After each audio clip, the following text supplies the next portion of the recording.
don't disagree with that, but want to come at it from a different angle.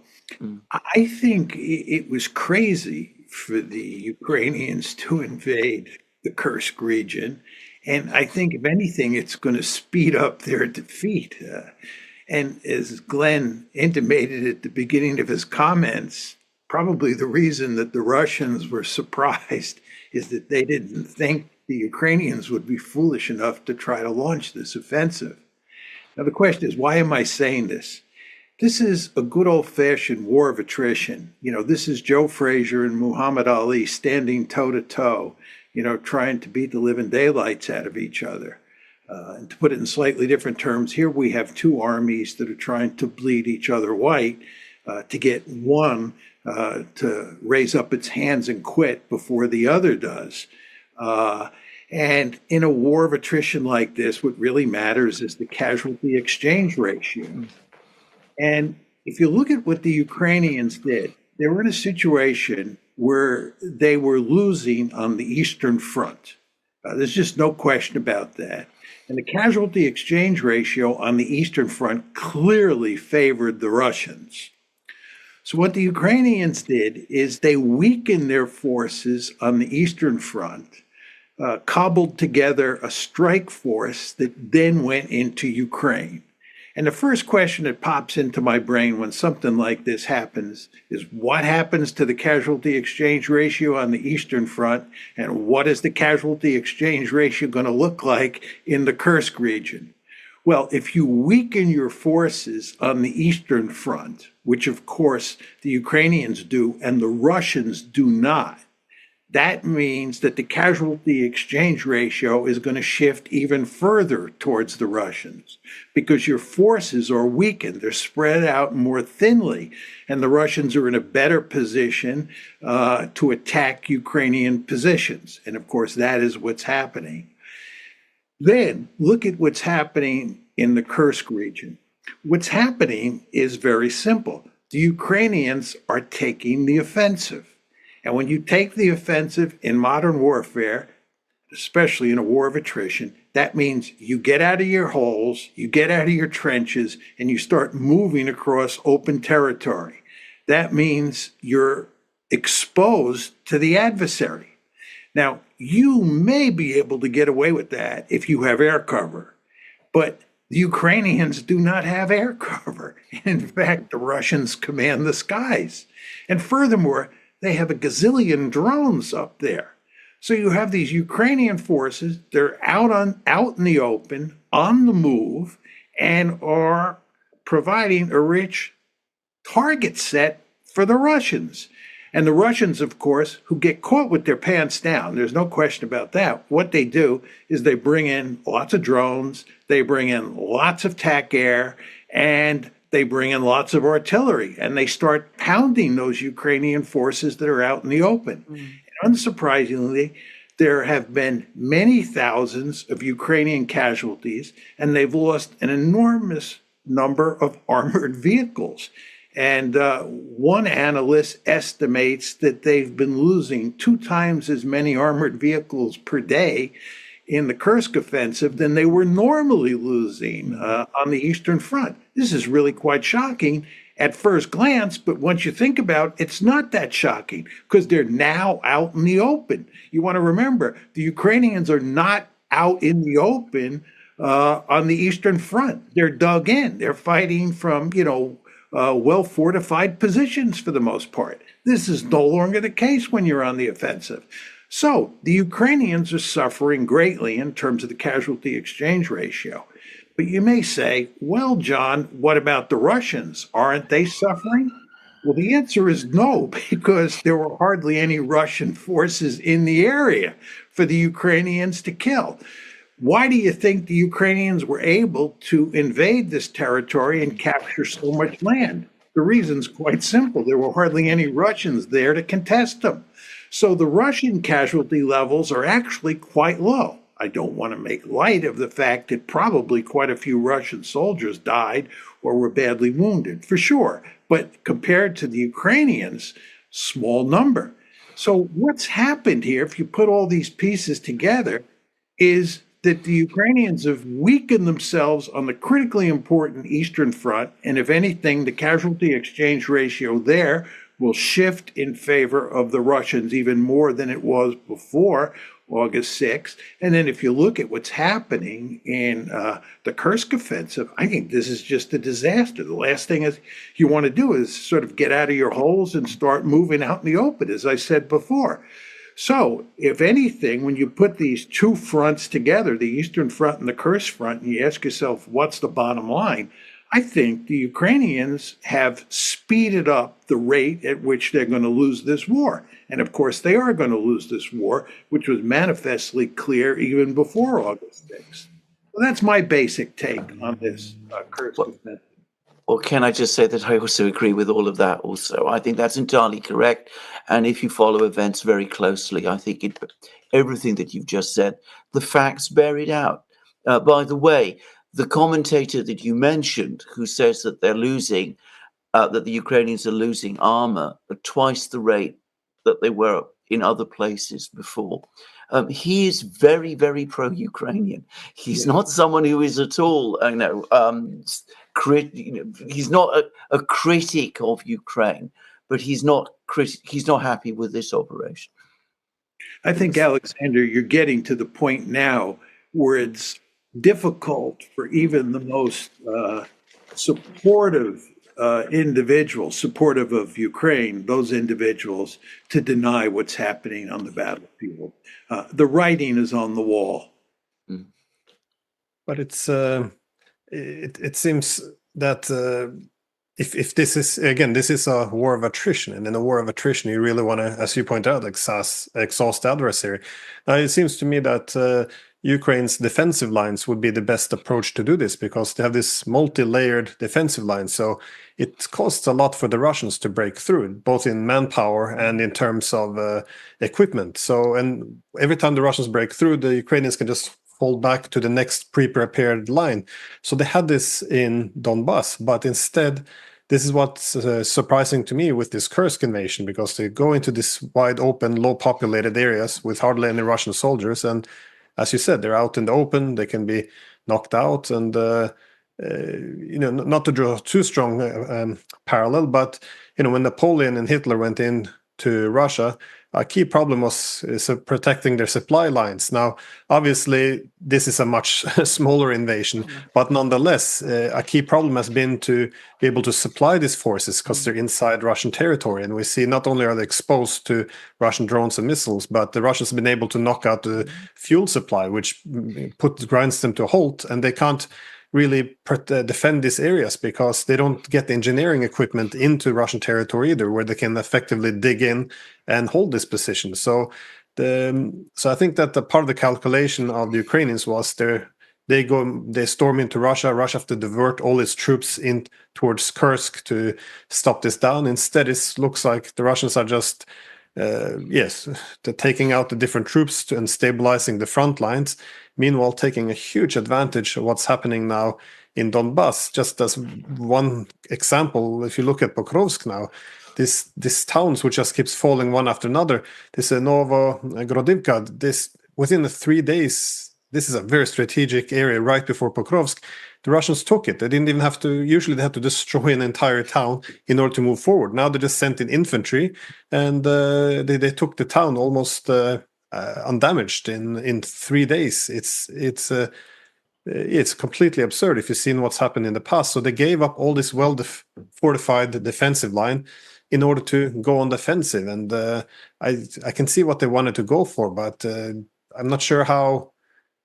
Now that it seems this has been a failure, is it possible to walk this back? Because they're already in there. What do they have to double down on failure, or what is the likely push by the Ukrainians now? John. No, go ahead. Go ahead. No, what I was going to say was that I rather expected that they would pull back. I thought that, that they tried to go in, do something quickly, and then pull out again for all the reasons that John and you, Glenn, have been saying. And I know there were other people who thought this as well. And by the way, on the point about fortifications, I'm in contact with the Marine officer, former Marine officer, Jim Webb, He's been writing since the summer. What the Ukrainians need to do is to build up more fortified positions, embed themselves in fortified lines, give up the idea of offensives, think in this very conservative way. But he also, by the way, says they also need to start serious negotiations. I think that's right. But the Ukrainians don't do this. And I think what is probably driving this, and it probably explains why the Ukrainians cannot leave Kursk now that they are there, is that far too much of the way they conduct their war is about image management. Appearing to retreat without being pushed out is something that they can't bring themselves to do. And I still think that they find the idea of negotiations, real negotiations, negotiations based on the actual realities, impossible to conceive of. Prime Minister Modi went to Kiev. Apparently, he said to them, I'm prepared to help you if you want to negotiate. Zelensky has just given an interview to the Indian media in which he says that he wants all of Ukraine's post-1991 territory back. So until that mindset changes, until they finally think in a different way, I don't think they're going to retreat from Kursk. I don't think they're going to pull back. And I'm beginning to wonder whether we're ever going to see any kind of negotiations whilst the present government is in power. Let me make 3 quick points. One is, if I'm playing the Russians' hand, I do not want them to retreat. I want them to stay there, and I want them to take the offensive. I want them to stay on the offensive. I want them to have a simple motto, one that the French had going into World War I: attack, attack, attack. Because if I'm a Russian commander, that's advantageous to me. Second point I would make is, I think all 3 of us would agree that the Ukrainians would have been smart not to launch the infamous counteroffensive in the summer of 2023, and back then stayed on the defensive as well. That was foolish in the extreme, because again, the casualty exchange ratio drastically favored the Russians, and they ended up capturing hardly any territory, which is what they were trying to do. Third point is, a lot of people like to compare the Kursk offensive by the Ukrainians with the Battle of the Bulge. But I think it's not really the best analogy. I think the best analogy is Operation Blue, which was the German offensive in World War II against the Soviet Union in 1942.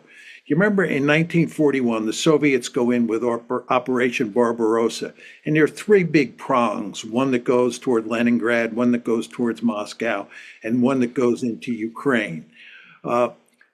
After that fails in December of 41, come the second year of the campaign, which is 1942, the Germans decide that they're going to drive deep into the Caucasus. They're going to take that southern prong, concentrate on it, and drive deep into the Caucasus. And they do drive deep into the Caucasus, winning stunning victory after stunning victory. But what happens is they outrun their logistical chain, and they're unable to supply the cutting-edge forces, the forces that are at the Schwerpunkt. Furthermore, their flanks become exposed. And this, of course, is what leads to the Battle of Stalingrad, which is on their northern flank.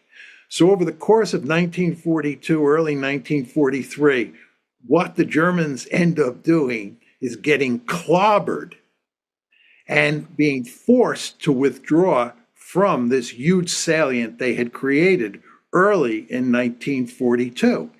And the Ukrainians are in a similar situation. They're having huge logistical problems supplying their forces, right? And slowly but steadily, the Russians are assembling forces that are going to crush them, and they're going to have to get out of there in large part because of fear that they'll be crushed by flanking attacks. So they're in a hopeless situation, just like the Germans were in 1942.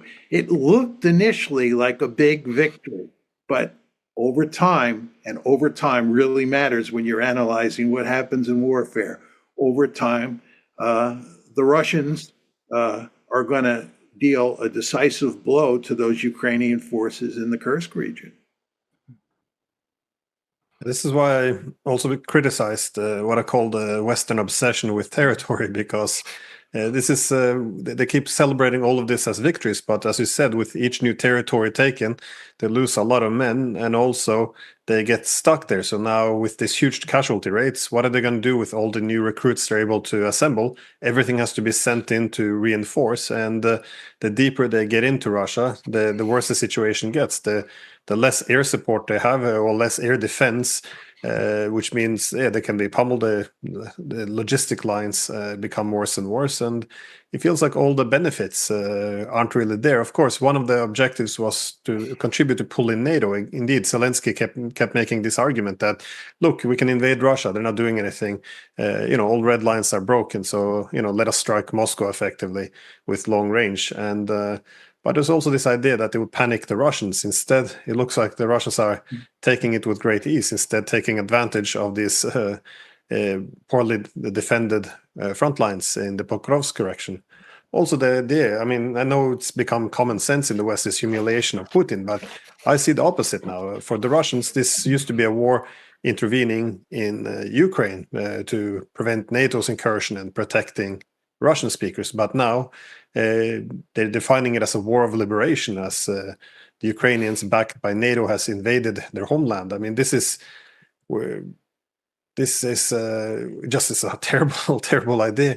But you can't really say it because, well, again, everything is if you say this is bad, then you're seen as crushing the morale of the Ukrainians, and you're boosting the morale of the Russians. So everyone kind of has to nod and go along that, yeah, of course, celebrate these metrics of territory being taken, even though this doesn't seem to be the best way of measuring success. If I can just jump in and make a quick point on territory and link it to the casualty exchange ratio. One of the criticisms of people in the West who focus on territory is that the Russians have not captured altogether that much territory. And I think there's an element of truth in that. But the reason that is true is that the Russians are remarkably careful in terms of the tactics they use to make sure that they minimize Russian casualties.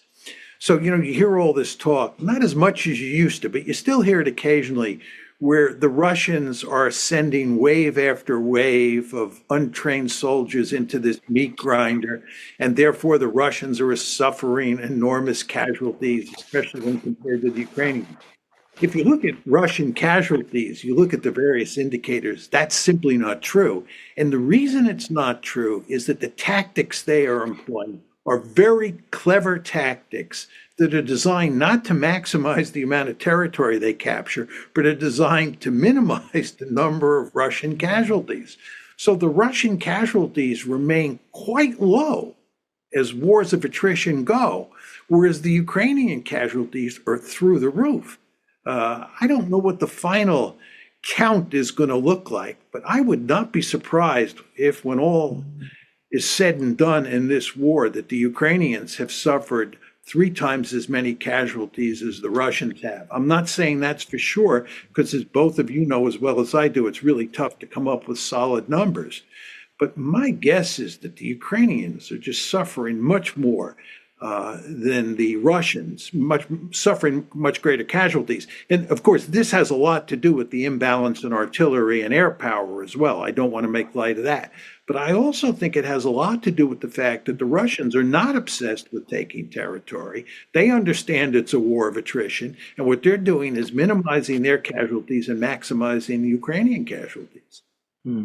I think you can see that visibly on the battlefronts now, that so many of the best Ukrainian troops have been attritioned out of the picture. I mean, they've been killed, or they're wounded, or whatever reason, they're no longer there. And the people who are replacing them are not the replacements that they were. And that, by the way, we're reading in the American, the British media.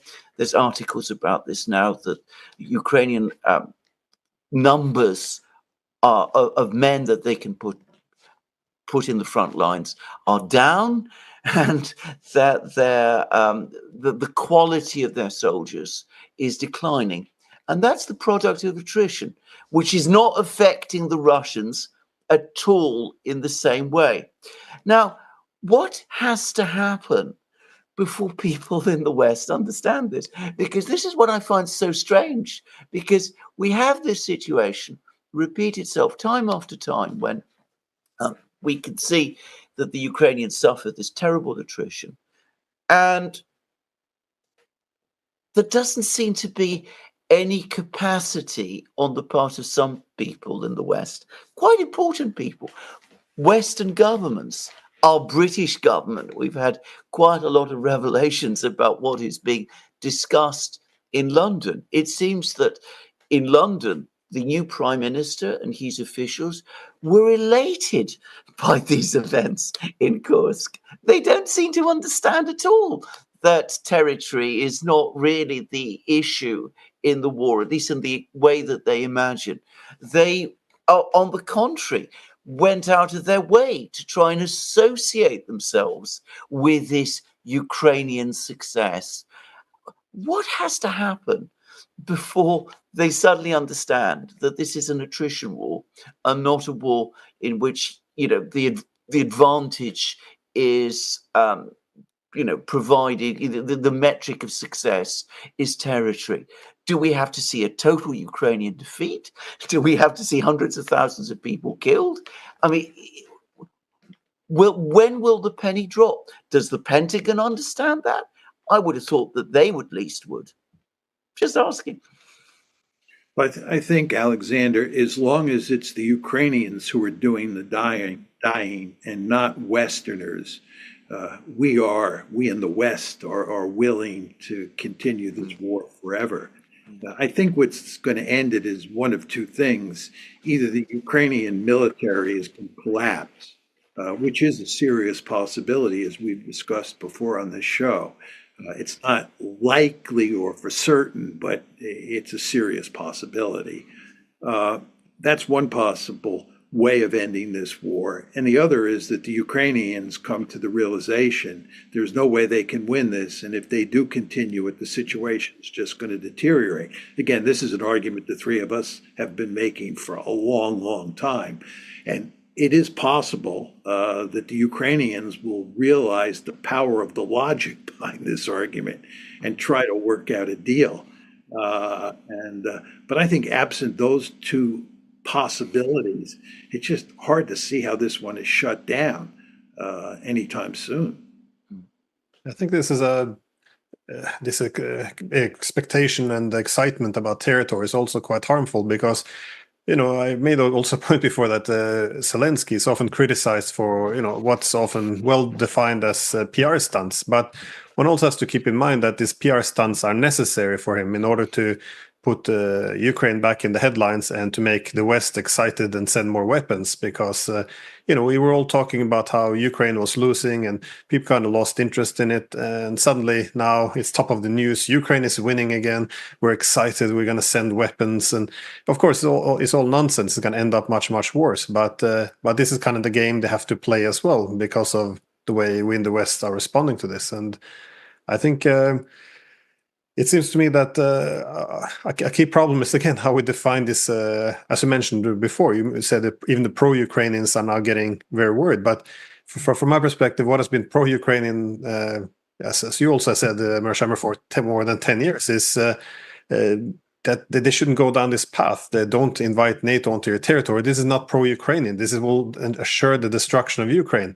And the same with this, shutting down their media, political opposition, and now banning the church, Orthodox Church. This is causing deep divisions in Ukrainian society. It's making it more difficult now to defend themselves and maintain solidarity. And same with the peace agreements. This is also people who said, no, we should make peace with the Russians, otherwise we're going to end up with a worse deal. This was seen to be pro-Russian. And now the pro-Ukrainians were the one who essentially said, no, let's not implement them. Let's choose war or the counteroffensive. This was also, if you criticized it, then you were anti-Ukrainian. It just seems for me that it doesn't matter what the outcome is. It's always just if you say that you well push for this counteroffensive or now invasion of Kursk, it just shows that you've taken one side instead of the Russian side. It seems like whatever might be preferred by the Russians is immediately seen as being anti-Ukrainian. But I think over and over again we keep seeing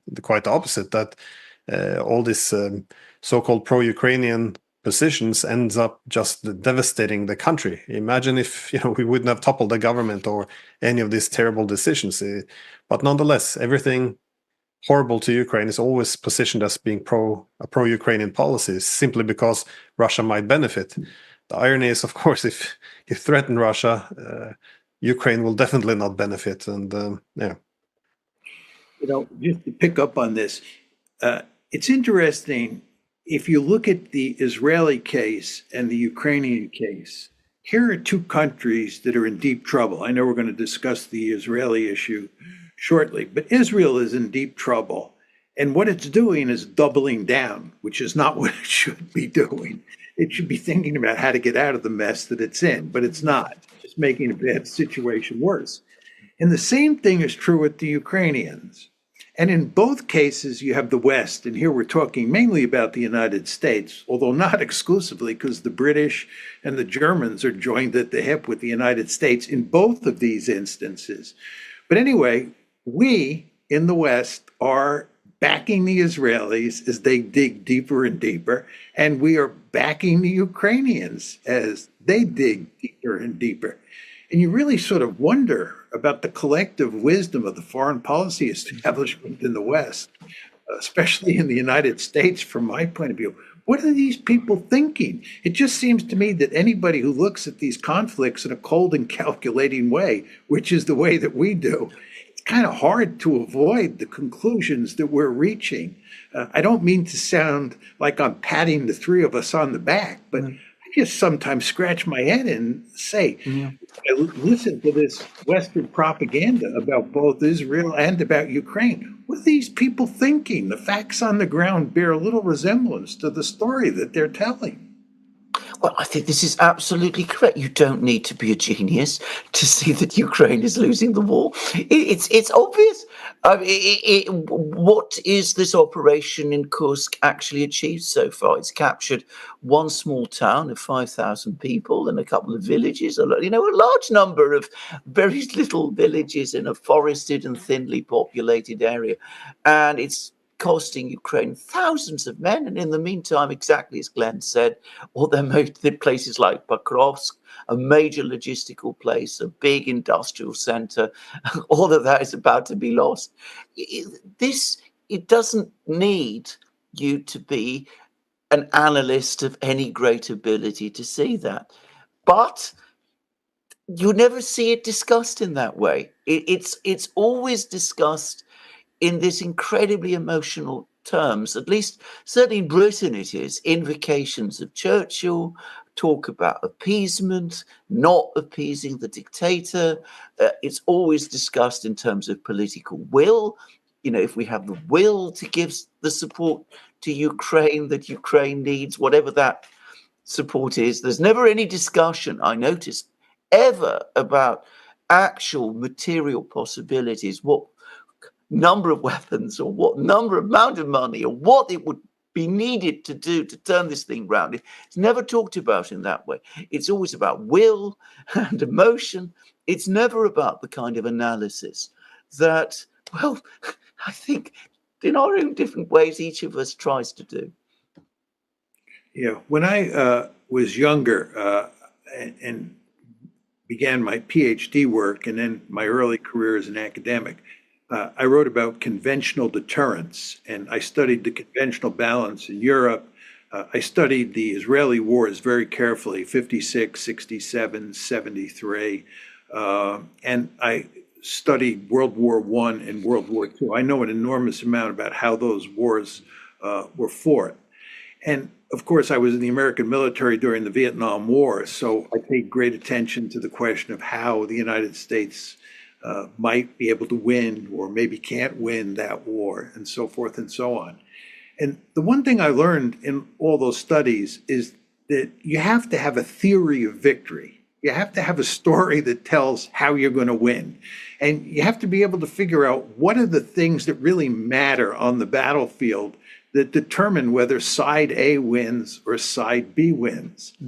And if you look at the analysis that's done in the West, and this includes by these generals who are on television, as well as all of these civilian military experts who are trotted out to tell us what is likely to happen as a result of X, Y, and Z on these battlefields. Most of them do not have a good understanding of how wars are actually fought, and most of them do not have a theory of victory for winning wars of one sort or another.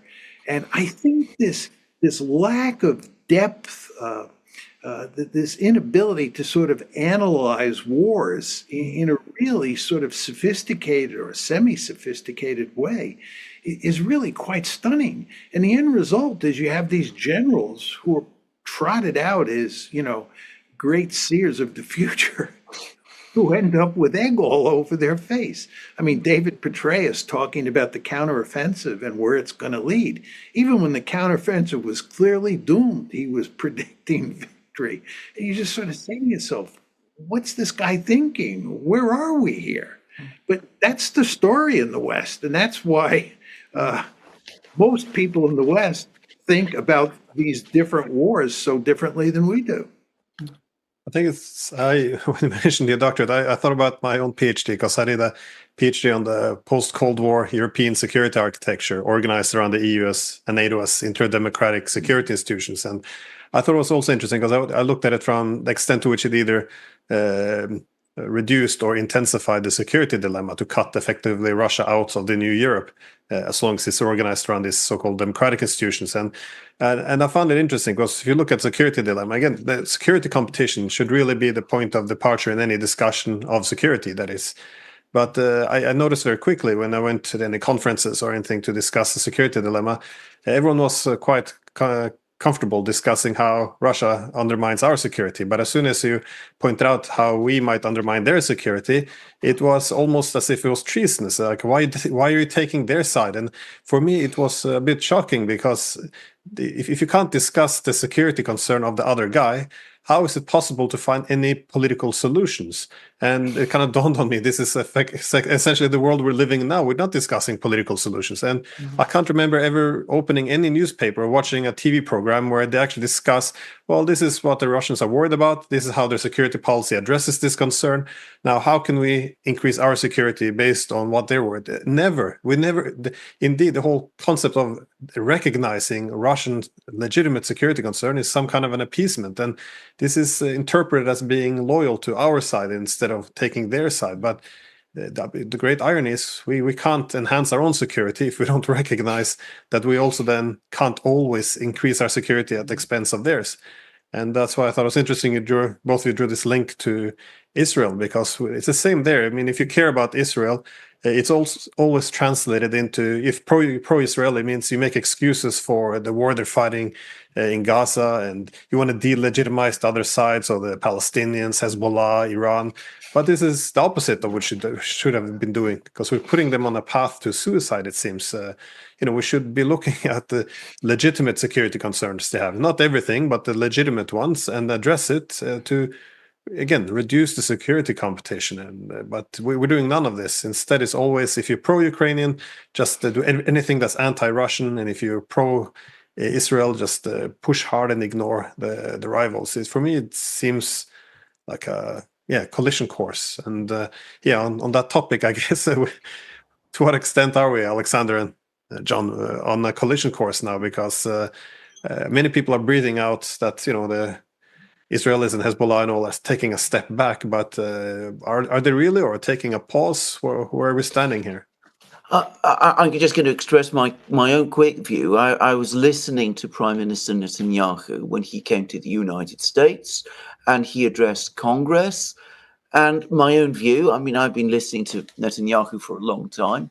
Much of what he said was not new, but I got the sense that he very, very much is looking to escalate and to have a wider war And I think everything that he's done since that speech, the assassination of Haniyeh in Tehran, the sabotaging of every attempt to achieve a ceasefire in Gaza, his rhetoric against Iran, his previous attack on the embassy in Damascus, the latest events that we've seen over the last couple of days, all of that tells me that he wants a war, he wants escalation. And we don't seem to be doing anything at all to tell him stop.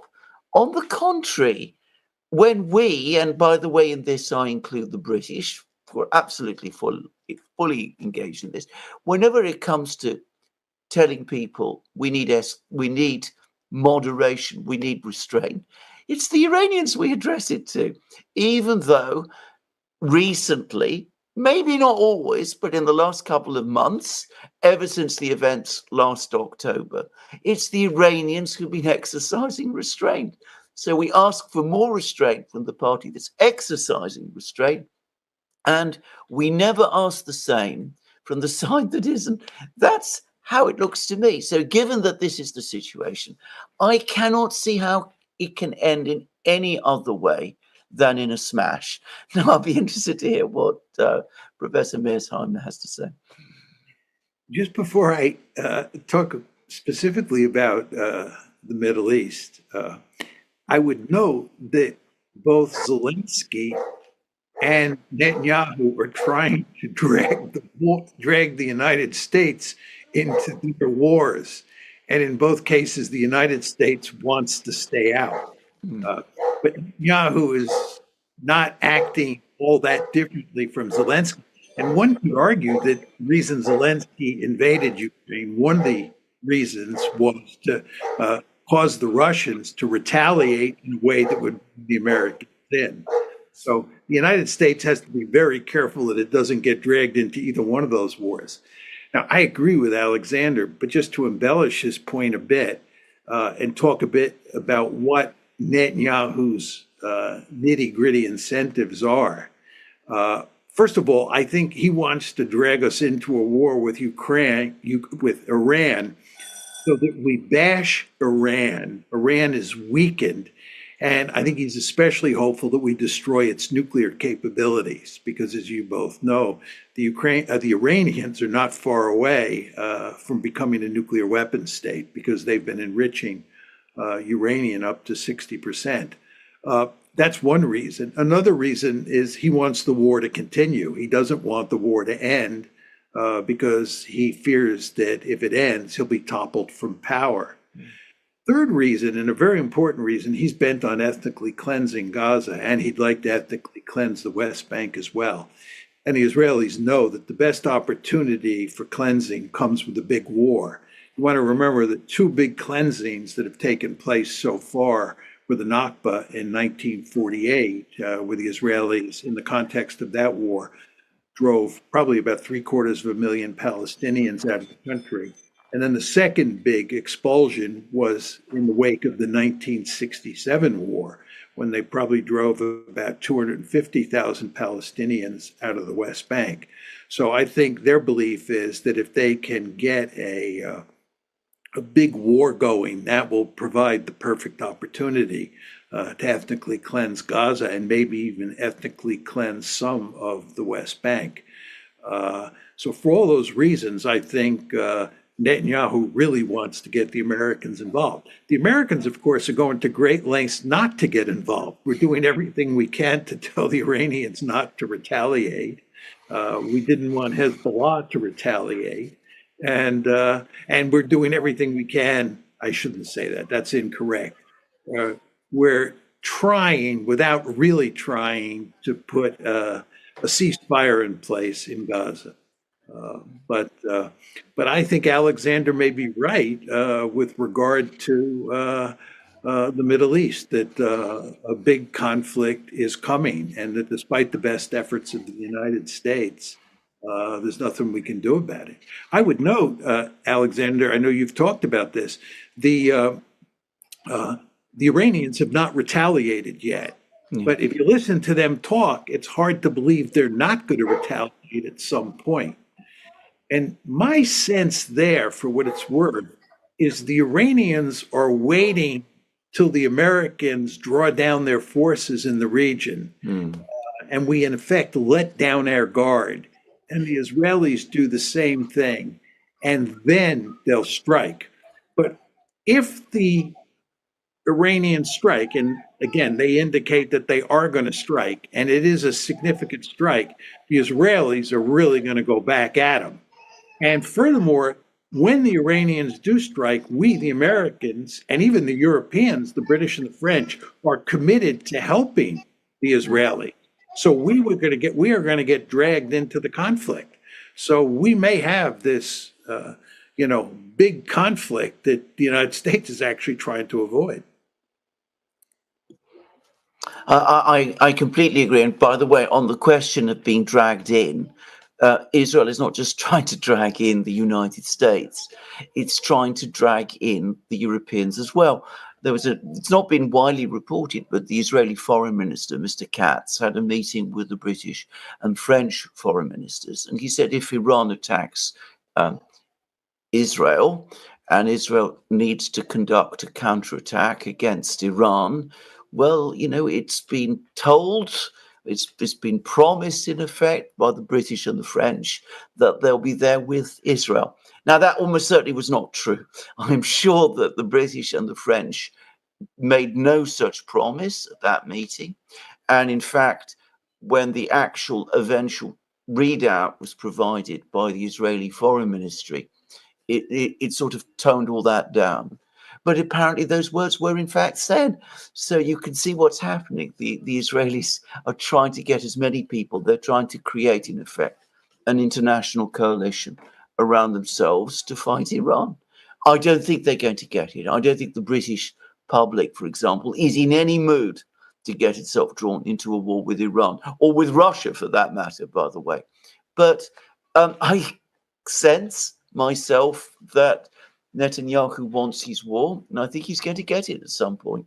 I don't know how it's going to play out, or how the steps that are going to get us there, but I think that's probably where he's taking us. And by the way, just to say, your suggestion of why the Iranians are waiting, I think that's probably almost certainly right. I never thought of it before, but I think that's exactly the kind of waiting game that they like to play, and I think you probably hit the nail on the head on that.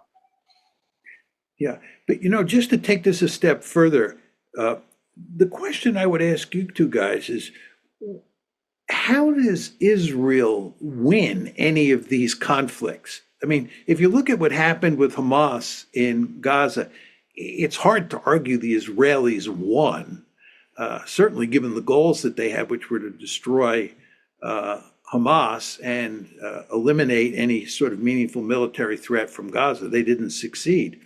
And even if you look at the recent exchange between Hezbollah and Israel, how is that a military victory for Israel? How does that solve their problem? Hezbollah is still standing.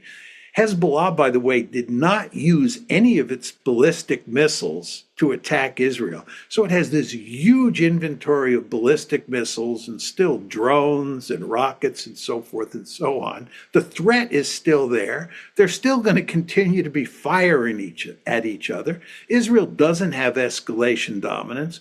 All of those people who have been displaced from the northern border of Israel into the center of the country still can't go back to their homes. So how did what happened yesterday represent? How does that represent a victory? I just don't understand. And if you go to war against Iran, tell me the story as to how that leads to victory. Does anybody seriously think that the United States and Israel pounding Iran is going to produce a military victory for Israel, that it's going to put an end to the Iran-Israel conflict? Hard for me to see. So, I mean, the Israelis are, doubling down. They're using military force as much as ever. But what is it buying them? It's been a general problem over the past 30 years. Whenever we go to war, we never define victory, which is also implicitly the exit strategy. But I think for the Israelis, the only victory is if you eliminate the possible diplomatic solution of a Palestinian state. It's either apartheid or ethnic cleansing, and I think of Gaza primarily. Now, it's still maybe achievable if you have a major war, but I think if you look at what Netanyahu wants in any ceasefire agreement, not that necessarily it's not being genuine, but there's always some kind of control over Gaza, so some way of I don't know, putting it under their control. So I'm not sure how they would realistically achieve this, and obviously escalating now with Hezbollah, I don't see any possible pathway to victory. But this has become a common feature, the same as when we've been fighting Russia for 2.5 years. No one actually defined what it would mean to defeat the world's largest nuclear power. At what point would NATO march through Crimea without triggering a nuclear war? So I think it's across the board. It's just this is the key problem. We never define our victories. And I just want to have a quick comment on what you mentioned before, this pulling in NATO and the US, because I think this is a key problem with the whole alliance system. For about 8 years ago, John Hertz, he wrote that alliance systems replace the right to make war with the responsibility to do so. And, this is why the Ukrainians have an incentive to escalate, because they can pull in NATO. This is why the Israelis have an incentive to escalate, because they pull in the Americans. So why would you do any painful diplomatic solutions if you always have that powerful state in the back? So you're willing to take these huge compromise risks, sorry. And this has been a problem not just with Ukraine. Look at the Baltic states. There's one reason why they never made any peace with Russia. They continued this belligerent policies, because they have the United States and NATO in their back. Without this, of course, they would have to try to at least overcome some of the Soviet legacy and find a way of living next to each other. But you don't have to when you have this big powerful army behind you. So I think this is we're always celebrating alliance systems for only protecting and defending, but it's also preventing anyone from making any compromises. So I think this has been the problem of Israel, not just now, but over the past decades. Why would it ever have to make any painful compromises with the Palestinians? It doesn't have to. It can always have the option of getting everything, I think. So, again, I don't think this is necessarily in their interest to discourage them from making any compromises. Just a quick point on that, Glenn, is both of you know Steve Walt and I wrote this famous book called The Israel Lobby and U.S. Foreign Policy. And the argument we made in the book was we have this powerful lobby in the United States, the Israel lobby, that has a huge influence on American policy toward the Middle East, and especially towards Israel, and especially towards the Israeli-Palestinian conflict. And the end result is that the United States supports Israel unconditionally. And in the book and in our public presentations, we have always argued that the lobby is not good for the United States, that the policies that it's pushing are not good for American security.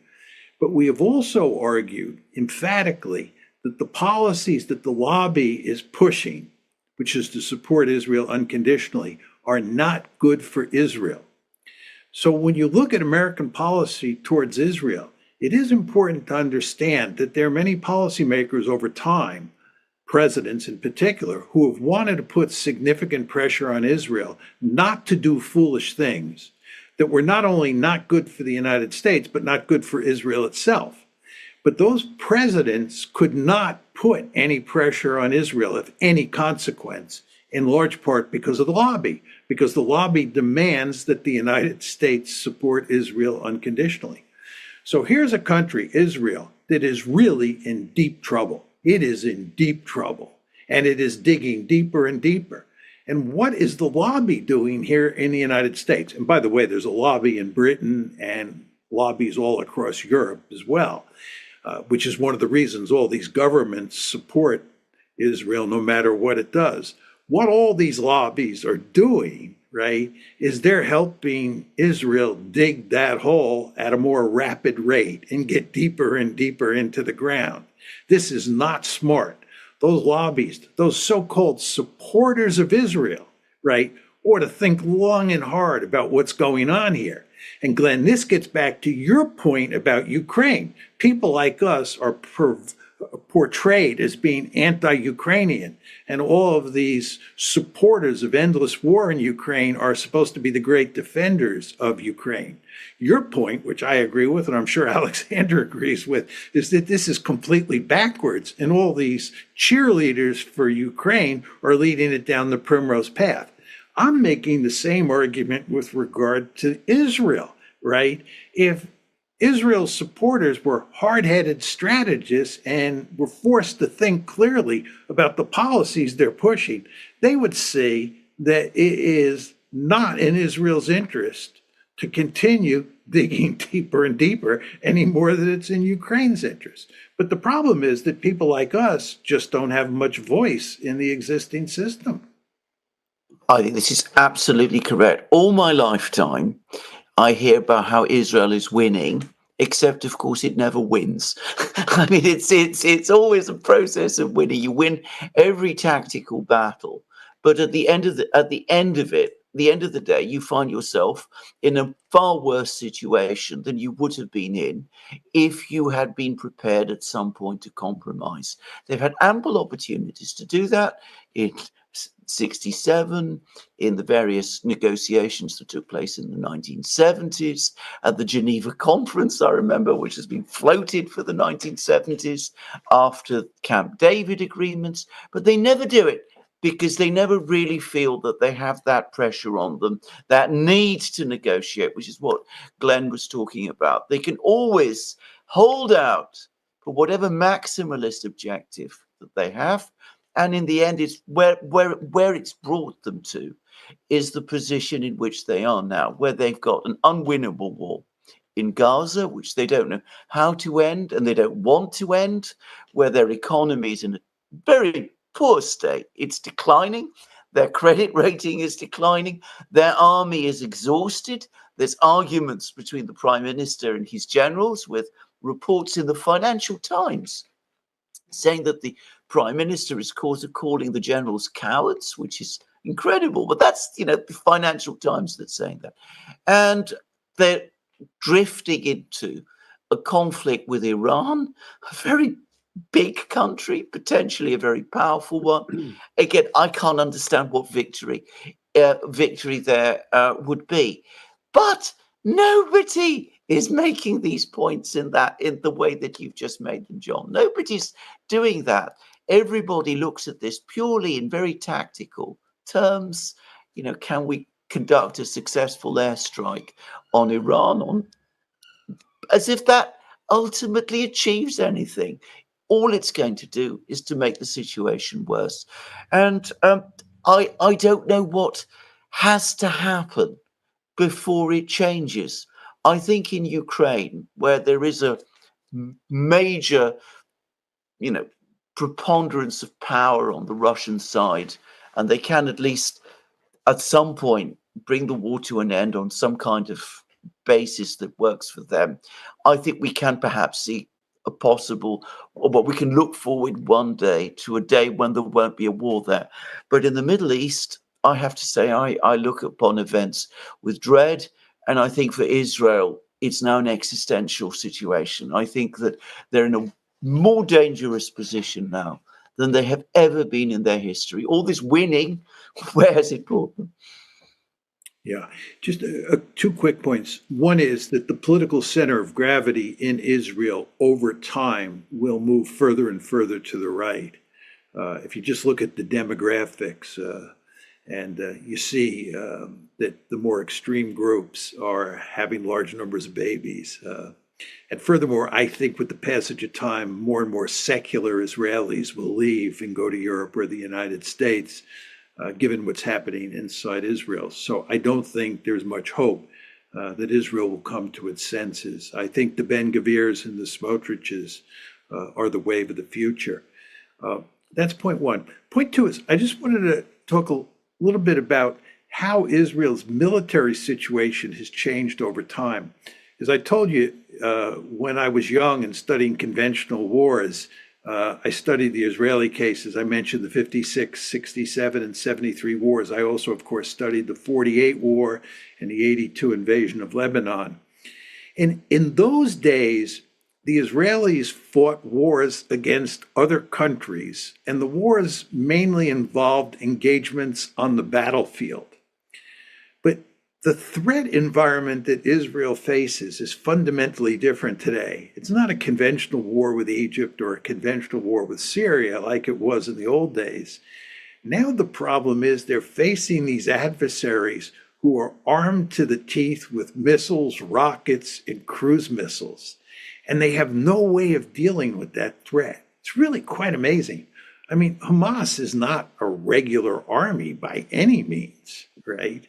Hezbollah is not a country. Hezbollah is not Lebanon. It's an important element of the political equation in Lebanon for sure. But Hezbollah, is a political organization embedded inside of Lebanon that has all of these missiles, rockets, mortars, and so forth and so on, and even some ground capability. And it just creates all sorts of problems for Israel. And now they're beginning to face problems with the Houthis because the Houthis are getting the capability to hit Israel with missiles and with drones. And this capability will only grow with time. So if you look at what happened yesterday with Lebanon and Israel, there was no way that Israel could win the war against Lebanon. They can't invade Lebanon. I mean, they could invade Lebanon, but it will not have a happy ending, which is why they're not seriously talking about it. And they can't take out all of their missiles and rockets, and that leaves them vulnerable to these missiles and rockets. And by the way, the number of missiles and rockets that Hezbollah now has will grow over time. The accuracy of those missiles will grow. The yield of those missiles will grow. The intelligence capabilities of Hezbollah to sort of pinpoint targets that could then be programmed into these missiles and rockets will grow. And it's all a way of saying the threat from Hezbollah will grow, the threat from Hamas, which has been obviously severely hurt, will grow back, and the Houthis will come online. The Iranians are not going anywhere, whether they bomb them or not. So the Israelis are in this really dangerous threat environment. It's completely different. I think it's fair to say it's completely different than the threat environment that they faced in the early years and which they could quite easily handle. They did not have much trouble, as you all know, winning the 56, 67, and even the 73 war, where they initially got caught with their pants down, right? They had a formidable conventional military force that was good at winning those wars. But that threat environment has changed, and they have no way of winning these wars. A last, I guess, question for me, though, is in terms of, it looks like these two big wars can merge to some extent, because a key concern for me in terms of the West joining in or coming to the aid of Israel in larger regional war, be it something that includes the Houthis, Hezbollah, or the Palestinians, or against Iran, is that the Russians and Chinese, they look like very likely, at least the Russians would to some extent come to the aid, simply because we kind of changed the rules of proxy wars, as we now, assisting with the invasion of Russian territory, something that was unthinkable before. Now, obviously, one of the ways that the Russians are seeking to retaliate without triggering a nuclear exchange or a third world war is by yes, we've talked about supplying more weapons to anyone who opposes the West. Now, it seems to me if the West wants to get involved in a wider regional war in the Middle East, Russia suddenly has a lot of targets to pick in terms of supplying intelligence, weapons, any war planning, or any of the things we're engaged in the war against Russia.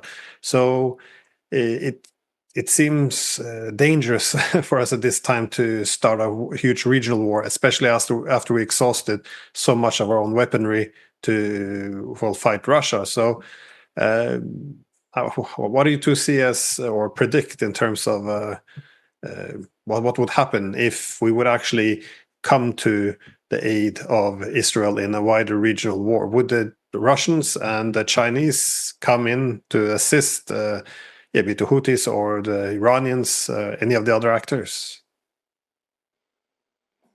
I'll defer to you, Alexander.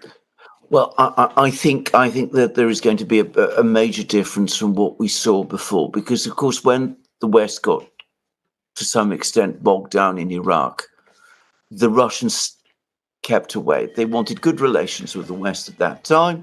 They were not in a strong position to intervene. They didn't have many regional friends. Now everything has changed. They have the incentive, they have the means, and they have the friends. And I think that from their point of view, they probably would want to intervene, but they would want to intervene in a particular way. I think they would not want an uncontrolled escalation in the Middle East, which could backfire on themselves. I think what the Russians would probably want, and what they would try to do in the Middle East, is gain leverage over us. And I think that's probably the way they would think. Just as they gained leverage over the United States by supplying arms to North Vietnam in the 1960s, and were able to trade that to get concessions in the détente process. And I think with the Chinese, it's the same. And strangely enough, getting the Chinese and the Russians involved in the Middle East might actually be a way of creating some kind of mechanism to bring this process under some kind of control. But that's not going to happen very quickly or very easily. I suspect Mr. Netanyahu will get his wall, and there'll be a massive smash, and it'll only be then that we'll see everybody, Russians, Chinese, Americans, all the others, working together to pick up the pieces. Yeah, I agree with that. I would just note that there's evidence that the Russians are already aiding the Iranians, that they've been sending them air defense systems, electronic jamming capabilities, and so forth and so on, to in effect help them stave off an attack from the Israelis. So the link is there. My guess is if a conflagration broke out, a shooting match broke out between the Iranians on one side and the Israelis and the Americans and the Europeans on the other side, the Russians would go to great lengths not to get directly involved in the fighting, but to do everything possible to help the Iranians and complicate things for the United States. I think you have a really interesting situation. This comment builds on what we were talking about before, where the Americans, the Iranians, and I think the Russians don't want a big war in the Middle East. It's the Israelis who really want a big war in the Middle East. And because the United States can't put any meaningful pressure on Israel to, in effect, cool its jets and stop this nonsense because of the Israel lobby, the Israelis might very well take us all down this road that we don't want to go down.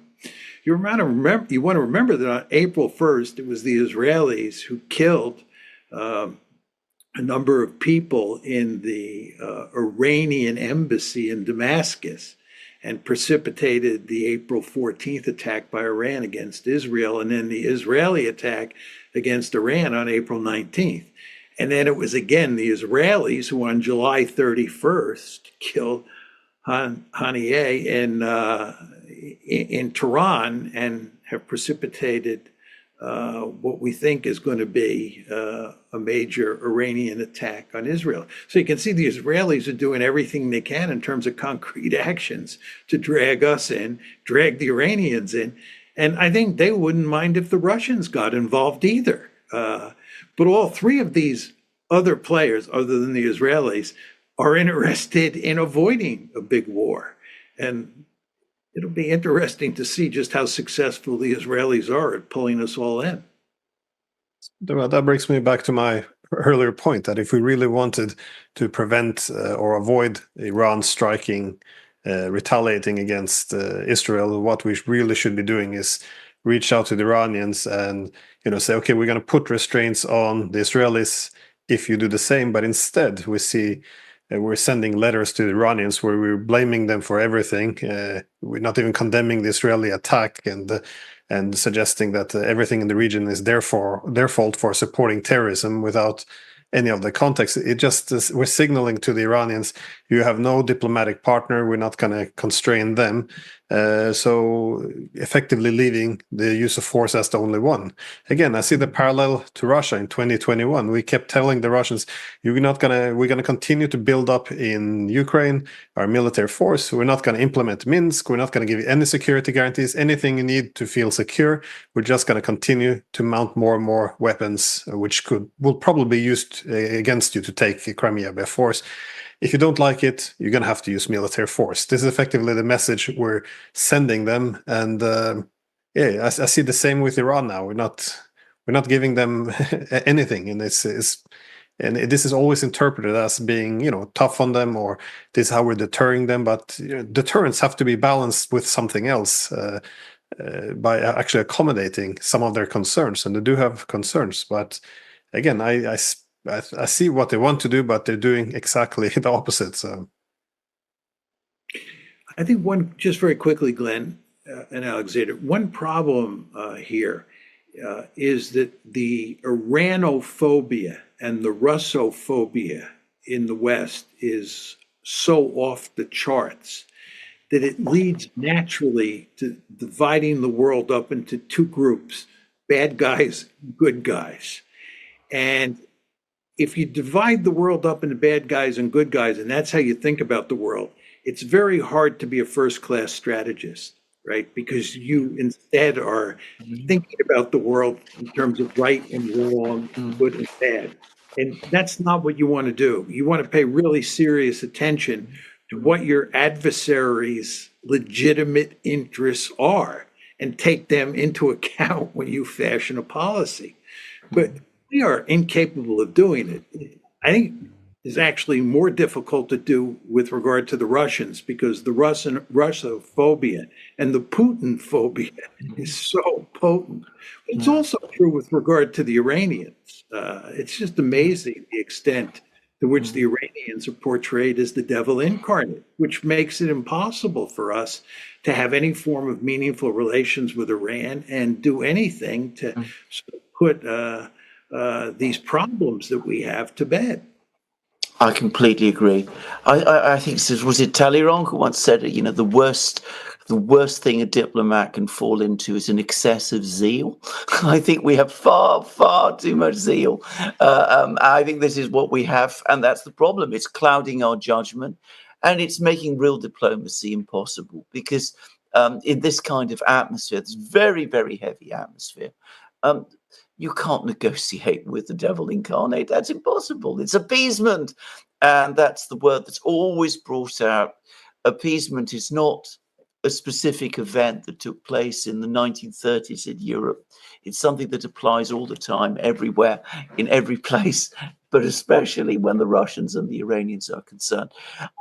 We've discussed this before. I have to say, I think there has to be a major smash, a major failure, before I think we come to our senses, because I can't see any other way it's going to happen. Anyway, that's me. I'm sad to say I think you're right. A good example, I think, is the incoming EU foreign policy chief, Kallas. She was making the point that, Putin's a war criminal, and we cannot have diplomacy with war criminals, as we're legitimizing it. So we cannot talk to them. And, also suggesting that, peace or victory has to be breaking up Russia in smaller countries, because then there will be better. So this is, the insane path we're currently on. And, criticizing it, of course, would mean that you're picking the wrong side. You're going with evil instead of good. So it's a very childish way of looking at international affairs. Anyways, any final words before we wrap this up? Well, I think we will. I think we will see it. I'm sure we're going to see a big smash in the Middle East. I think my own view about Ukraine, and I think this follows what everyone else has been saying, is we've actually now passed the point of no return. In fact, I think we could be fairly soon in an end game situation here, and that an end to the war might not actually be that far off anymore. The end game, of course, will be very complicated and very difficult, and will present all kinds of other problems. But I think that the Middle East, it's different. And that might be the war that we're talking about more than Ukraine next year, just saying. I agree. Yeah, I agree too. That's sort of my final word, just to agree with Alexander.